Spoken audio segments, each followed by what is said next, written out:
샤넬은 2차 세계대전이 끝나고 목숨을 잃을 뻔한 위기를 영국 총리의 도움으로 넘깁니다. 그리고 15년간의 스위스 망명 생활 후 1954년 프랑스 파리로 돌아옵니다. 오늘은 프랑스 명품의 여왕, 모든 여성들의 로망, 샤넬백을 만든 가브리엘 샤넬 이야기를 이어가려고 합니다. 1935년 샤넬은 4,000명의 직원을 고용하고 칸본가에 5개의 빌딩을 소유할 만큼 큰 성공을 이루었습니다. 그러나 1939년 노동인권이 존중되지 않는 환경에 노동자들은 파업투쟁을 일으킵니다. 이로 인해 샤넬은 충격을 받고 일부 점포를 제외하고 나머지 사업을 접고 일시 은퇴를 합니다. 은퇴각을 재고 있던 그때 1940년 5월 10일 프랑스는 히틀러가 이끄는 나치 독일의 침공을 받습니다. 프랑스 수도 파리가 독일에 의해 점령되고 맙니다. 6월 22일 프랑스는 독일에 항복합니다. 독일의 항복 전 프랑스 해안에 고립된 40만 명의 연합군을 구출한 스토리가 바로 덩키르크 영화로 만들어집니다. 패전국 프랑스에선 친독 계열의 비시 괴뢰 정부가 들어섭니다. 이에 맞서 프랑스 시민들은 레지스탕스 활동을 하였습니다. 레지스탕스 뜻은 저항으로 프랑스 시민들의 저항 운동을 의미합니다. 그렇게 수많은 사람들이 나라의 독립을 위해 싸우고 고문을 당하고 목숨을 잃을 때 샤넬은 13세 연하 독일군 장교 한스 권터 폰 딩크라게와 애인 관계로 지내면서 그의 비호 아래 사치스러운 생활을 하였습니다. 그녀는 애인인 독일군 장교의 힘을 빌려 돈방석에 앉을 계획을 꾸밉니다.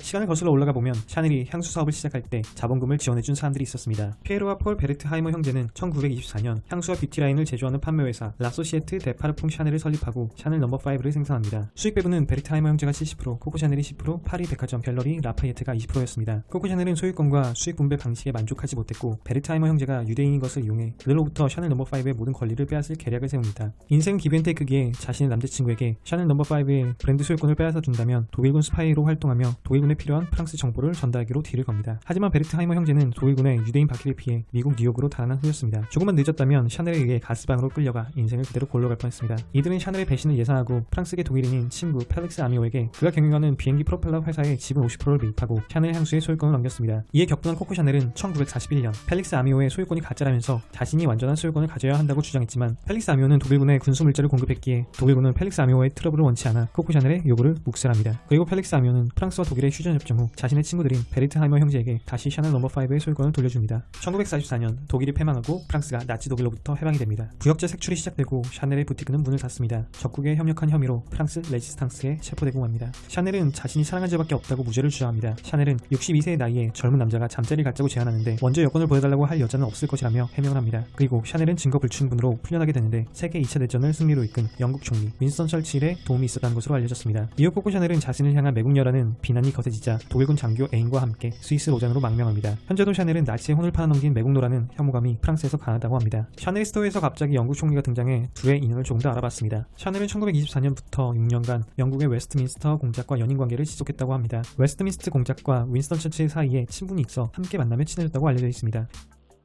영원히 프랑스 패션계에서 퇴출돼 사라져버릴 것만 같던 샤넬에게 다시 도움의 손길을 내민 것은 바로 베르트하이머 형제였습니다. 국제정치에서는 영원한 친구도 적도 없다고 하는데 비즈니스 세계도 비슷한 것 같네요. 1950년대 초 베르트하이머 형제는 넘버5의 매출이 떨어지기 시작하자 당시 치실이었던 샤넬에게 찾아왔고 양측은 극적으로 화해했다고 전해집니다. 베르트하이머 형제는 코코 샤넬에게 제2차 세계대전 동안 향수 판매 수익금 중 900만 달러를 보상해주며 마음을 풀기 위해 노력했다고 합니다. 현재 가치로는 1,000억 원가량 됩니다. 베르트하이머 형제는 샤넬 브랜드 이미지가 훼손되면 손해가 극심해질 것을 우려해 그녀가 처벌받지 않고 다시 파리로 돌아오도록 손을 써줬습니다.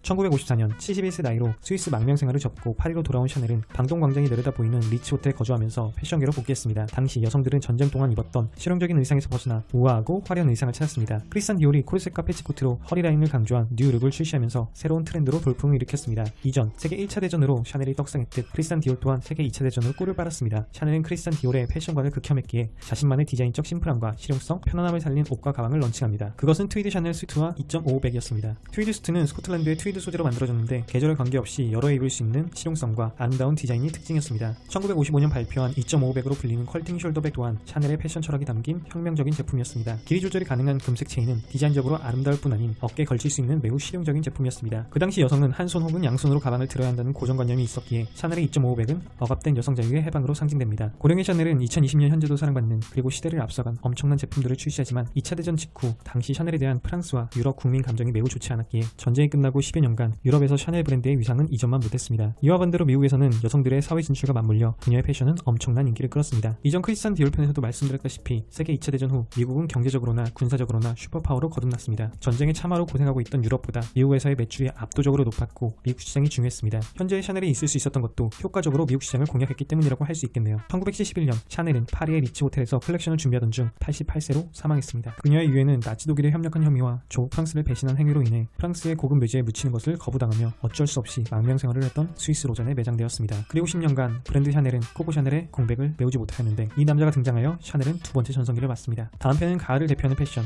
트렌치코트 제작자이자 브랜드 버버리의 창업자 토마스 버버리에 대해 알아보도록 하겠습니다. 여러분의 구독과 좋아요, 알림 설정, 공유는 영상 제작에 많은 힘이 되고 빠른 영상 업로드를 할 수 있게 합니다. 오늘 하루도 고생하셨습니다. 감사합니다.